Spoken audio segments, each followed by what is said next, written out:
আল্লাহ আমার রব, এই রবি আমার সব।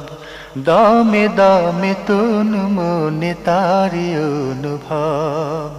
তোমার দুনিয়াতে আমি যেদিকে তাকাই, অথই নিয়ামতে ডুবে আছি সবাই।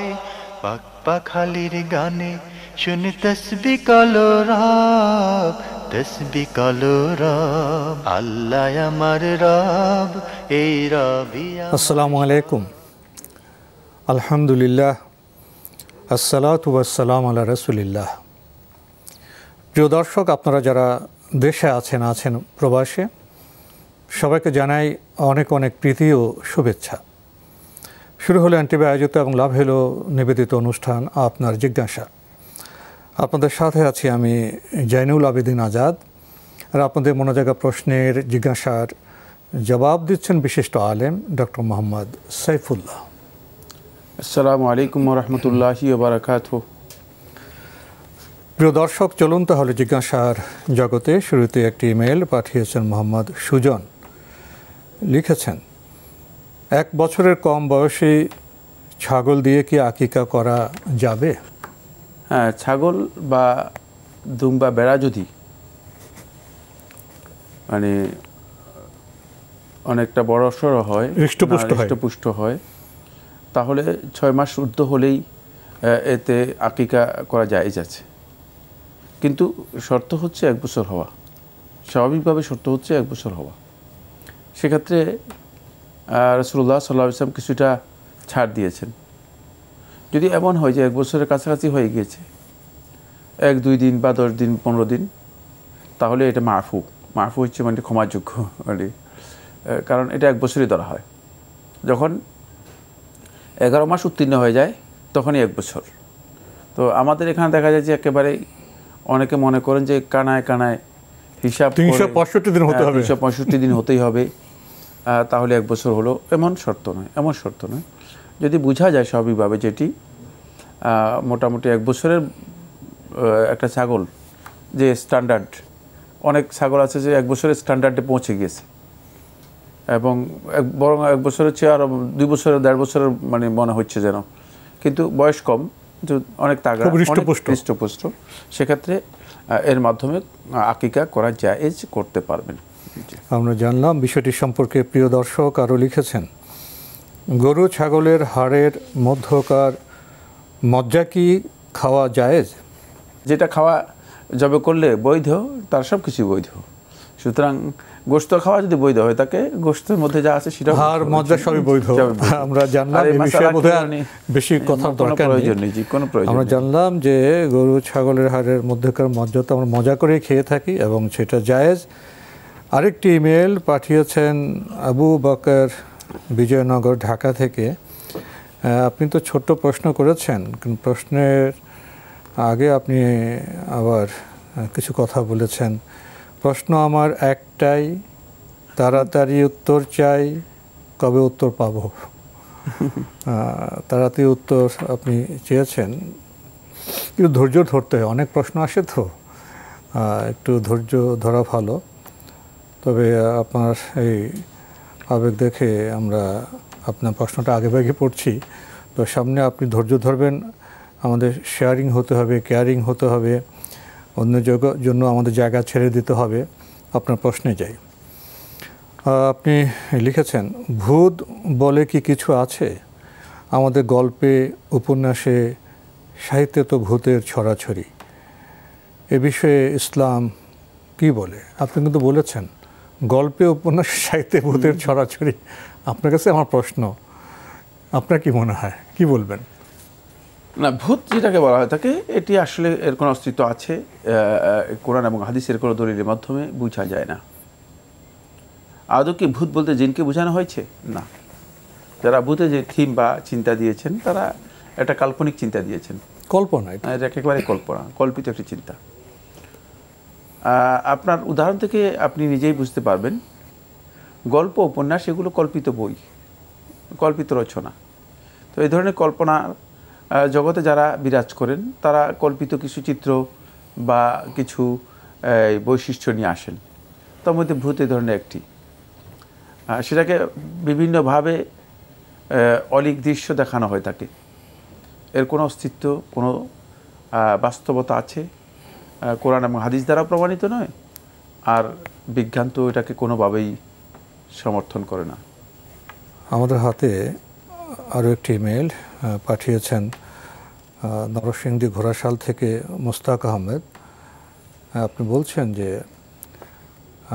আপনারা আমাদের অনুষ্ঠানে নিয়মিত দর্শক, গত 7 বছরে আপনাদের দুজনে এমন কোনো পর্ব নেই যা আমরা দেখিনি।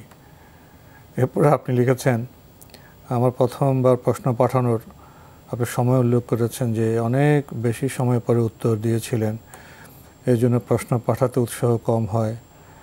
আবার অনেক দিন পর কিছু প্রশ্ন পাঠালাম, অনুরোধ করে বলছি এক পর্বে সবগুলো প্রশ্নের উত্তর দেবেন। আমরা আপনাদের চিঠি একটু ডিটেলস পড়ি আপনাদের মনোজগতের সাথে পরিচিত হওয়ার জন্য, এবং আপনার প্রশ্নের যে বিষয় চলে আসে সেগুলোকে অবলম্বন করে আমাদের শায়েখ কিছু শিক্ষামূলক কথাও বলতে পারেন।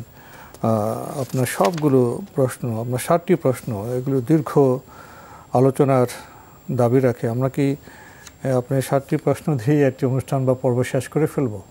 আপনি কি বলবেন? আপনি আমাদের পরামর্শ দেবেন পরবর্তী চিঠিতে। আমরা আপনার ইমেল পড়ছি এবং আমরা কিছু প্রশ্নের জবাব ইনশাল্লাহ আজকে দেব। আপনার প্রথম প্রশ্ন, আমি একটা প্রাইভেট কোম্পানিতে চাকরি করি, আমার সপ্তাহে 2 দিন নাইট ডিউটি থাকে। আমি যদি সব কাজ ঠিক রেখে নাইট ডিউটিতে তাহাজ্জুদ সালাত আদায় করি, তাহলে আমি কি তাহাজ্জুদ সালাতের ফজিলত পাব? এখানে উল্লেখ্য আমি অন্যদিন তাহাজ্জুদ সালাত আদায় করি না। প্রথম কথা হচ্ছে তাহাজ্জুদ সম্পর্কে আপনার একটু ক্লিয়ার ধারণা নিতে হবে। তাহাজ্জুদ হচ্ছে ঘুম থেকে জাগ্রত হওয়ার নাম। যে সলাৎ কোনো ব্যক্তি ঘুমানোর পরে ঘুম থেকে জাগ্রত হয়ে যে সলাৎ আদায় করে সেটা হচ্ছে তাহাজ্জুদ। সুতরাং আপনি যে নাইট ডিউটি করে থাকেন, অর্থাৎ আপনি ঘুমাননি, আপনি ঘুম থেকে জাগ্রত হননি, সুতরাং আপনার এই সলাতুত তাহাজ্জুদ হবে না। এটা হলো প্রথম আপনার এই বক্তব্যের উপর আমাদের প্রথম কথা। দ্বিতীয় কথা হচ্ছে, যেহেতু আপনি রাত জেগেই আছেন, আর আপনার যদি সেই সুযোগ থাকে এবং আপনি আপনার দায়িত্বে যদি কোনো অবহেলা না করেন, তাহলে আপনি রাত্র ওই কিয়ামুল লাইল করতে পারেন, মানে রাতের নামাজ পড়তে পারেন। রাতের নামাজ আপনি পড়তে পারেন। অবশ্যই রাতের নামাজ যে ব্যক্তি পড়বে তিনি এই ফজিলত পাবেন, যেহেতু রাসূলুল্লাহ সাল্লাল্লাহু আলাইহি ওয়াসাল্লাম বলেছেন, আফদালুস সালাতি বাদাল ফরিদা সালাতুল লাইল অথবা কিয়ামুল লাইল। ফরজ সালাতের পরে সবচেয়ে শ্রেষ্ঠ সালাত হচ্ছে রাতের নামাজ। সুতরাং আপনি যদি রাতের নামাজ পড়েন তাহলে আপনি অবশ্যই এর ফজিলত পাবেন এবং এর মর্যাদা পাবেন। কিন্তু তাহাজ্জুদের যেই মানে নিয়মিত আদায় করার যে মর্যাদা বা নিয়মিত আদায় করার যে ফজিলত রয়েছে সেটা হয়তো পাবেন না। কিন্তু মালা ইউদ্রাক কুল্লুহু লা ইউত্রাক জুল্লুহু, যেটা পুরোটা পাওয়া সম্ভব নয় সেটা পুরোটা ছেড়ে দেওয়া সম্ভব নয়, সেটা উচিত নয়। যতটুকু পাবো ততটুকু কল্যাণকর, যতটুকু সম্ভব ধরা ততটুকু ধরতে হবে। যেহেতু আপনি এতটুকু ধরতে সক্ষম, মানে আপনি অন্তপক্ষে 2 দিন কিয়ামুল লাইল করতে পারতেছেন, রাতের নামাজ আদায় করতে পারছেন, সেক্ষেত্রে আপনি যদি 2 দিন আদায় করেন এটা আপনার জন্য ভালো কাজ, কোনো সন্দেহ নেই, আপনি আদায় করতে পারবেন এবং উত্তম হবে, কোনো সন্দেহ নেই। আমরা জানলাম বিষয়টি সম্পর্কে। প্রিয় দর্শক আরও লিখেছেন, আমি প্রতি সপ্তাহে 200 কিলোমিটার দূরত্বে আসা যাওয়া করি।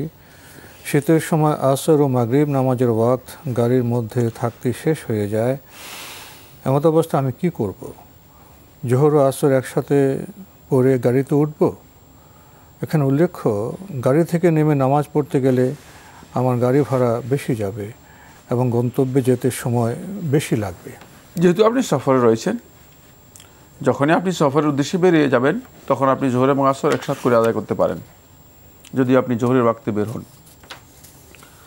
আর যদি আপনি মনে করেন যে না, আপনি আসরের শেষ ওয়াক্তে গিয়ে আপনি গন্তব্যে পৌঁছে যাবেন, সেক্ষেত্রে আপনি গন্তব্যে গিয়েও আসরের সালাত আদায় করতে পারেন। কতক্ষণ সময় লাগে বলছেন? উনি আপনার 200 কিলোমিটার দূরত্বে যাওয়া আসা করেন। শীতের সময় আসর ও মাগরিব নামাজের ওয়াক্ত গাড়ির মধ্যে থাকতে শেষ হয়ে যায়। 200 কিলোমিটার উনি যাতায়াত করেন।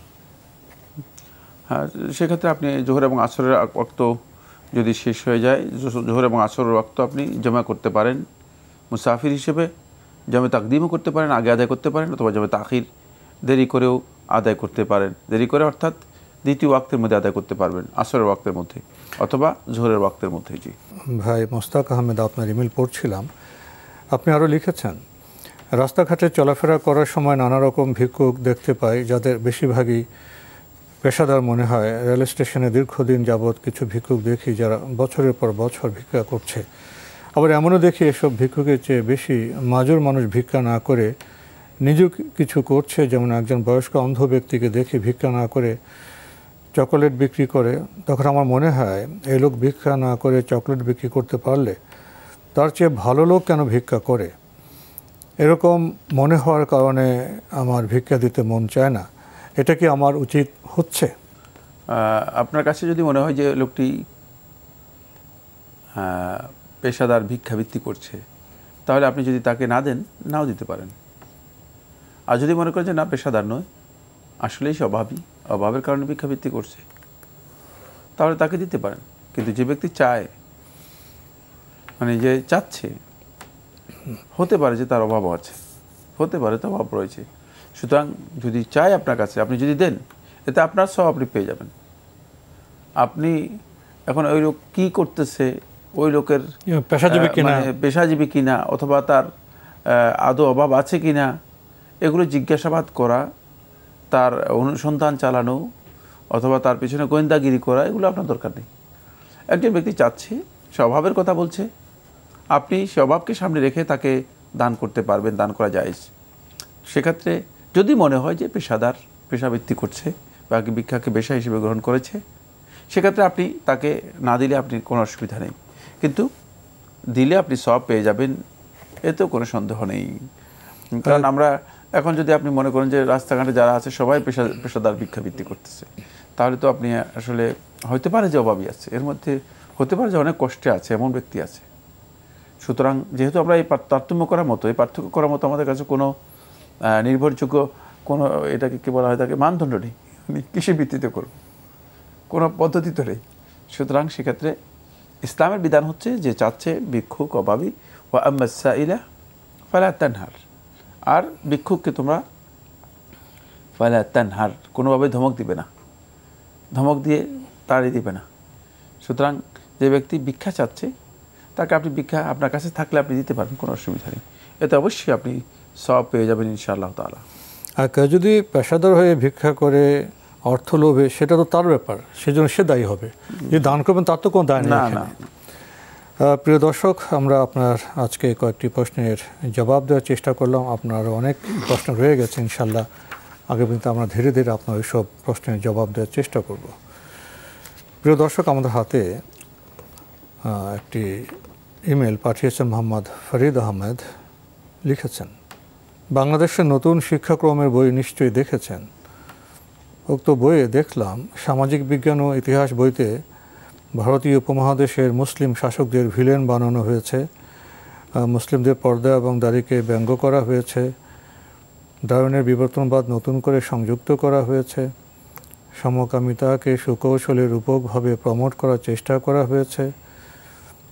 এ বিষয়ে আমার প্রশ্ন হলো, সরকারের উচ্চ পর্যায়ে নীতি নির্ধারকদের দৃষ্টি আকর্ষণ করার জন্য বাংলাদেশে বড় মানের আলেম বৃন্দ কি কোনো ব্যবস্থা নিতে পারে না বা নিয়েছেন কি, যাতে এইসব বইয়ে ইসলাম বিদ্বেষী কিছু না থাকে?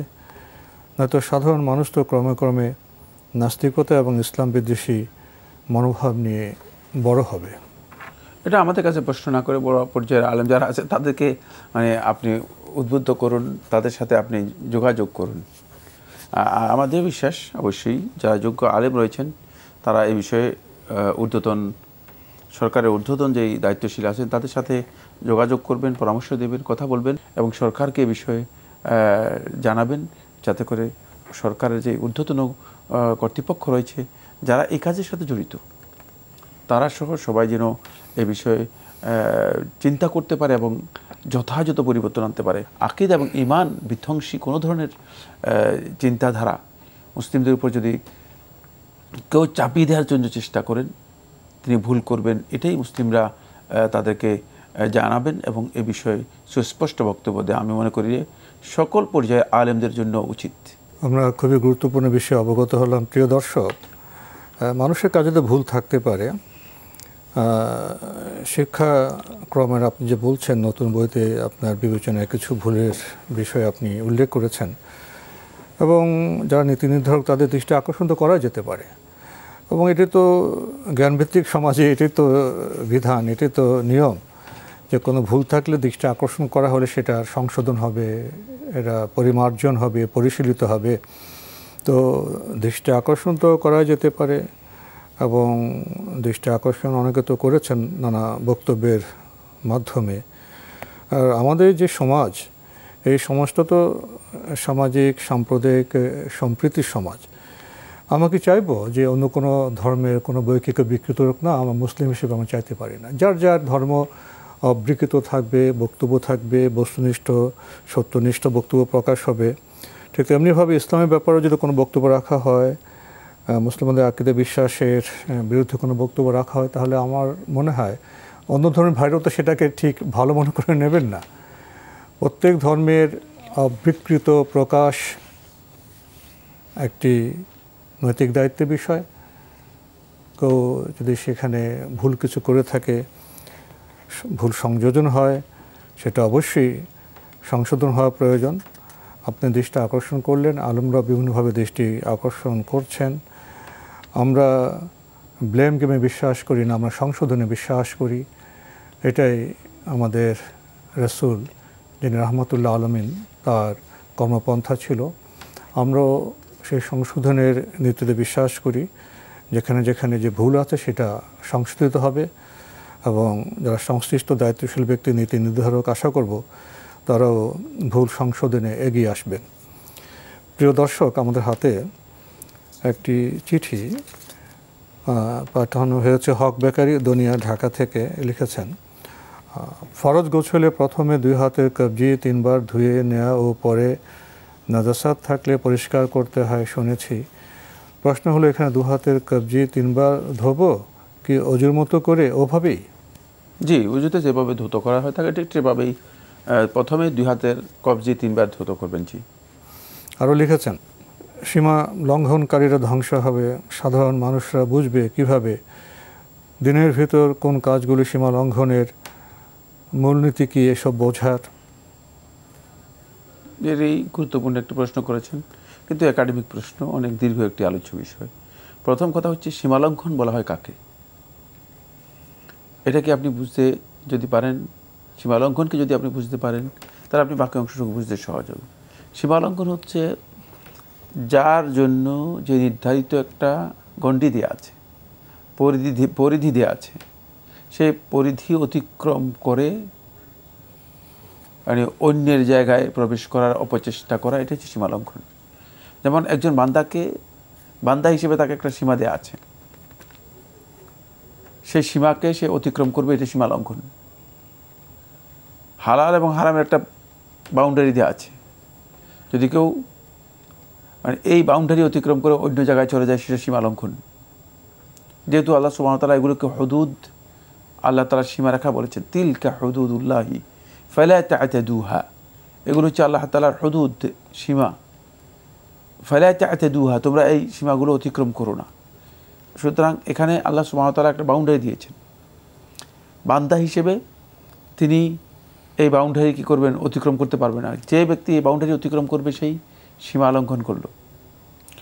আমি আল্লাহর বান্দা হিসেবে যদি আল্লাহ রাব্বুল আলামিনের কোনো হক দাবি করি, অথবা আমার যেটা ক্ষমতায় নেই, আমার কর্তৃত্বে নেই, সেটা যদি আমি দাবি করি এবং সেটাকে যদি আমি মনে করি যে আমি করতে পারবো, তাহলে আমি সীমালঙ্ঘন করলাম। সুতরাং সীমালঙ্ঘনটা অনেক ব্যাপক একটি বিষয়। যেমন ইলমুল গায়ব, কিছু উদাহরণ দিলে হয়তো বুঝতে সহজ হবে, কিন্তু বাকি আমি বলেছি এটা একাডেমিক একটি বিষয়, অনেক দীর্ঘ একটা আলোচ্য বিষয়। ইলমুল গায়ব, গায়বের জ্ঞান একমাত্র আল্লাহ তাআলার। ওয়া ইনদাহু ইলমুল গায়ব, আল্লাহ তাআলার কাছেই ইলমুল গায়ব। তিনি ছাড়া ইলমুল গায়বের আর কেউ জানেন না, তিনি ইলমুল গায়বের জ্ঞান রাখেন। এখন যদি কোনো ব্যক্তি তিনি দাবি করেন যে আমি বড় ওলি, আমি ইলমুল গায়ব জানি, তাহলে তিনি সীমা লঙ্ঘনকারী। আমাদের শেষ করতে হবে। যেমন আল্লাহ তাআলার বিধান, আল্লাহ সুবহানাহু ওয়া তাআলা সুনির্দিষ্ট কিছু বিধান দিয়েছেন যেগুলো দণ্ডবিধি হিসেবে, ফৌজদারি বিধান হিসেবে দেওয়া আছে। এগুলোকে কেউ যদি অস্বীকার করে, বলে যে না এগুলো এই যুগে চলবে না, বরং আমি যে বিধান দিচ্ছি সেই বিধান মানে এটা হচ্ছে গ্রহণযোগ্য বিধান, এটা মানুষের কল্যাণের জন্য উপকারী হতে পারে, তাহলে সেটাও সীমালঙ্ঘন, এটাও সীমালঙ্ঘন। এভাবে মূলত সীমালঙ্ঘন বিভিন্ন ভাবের হতে পারে।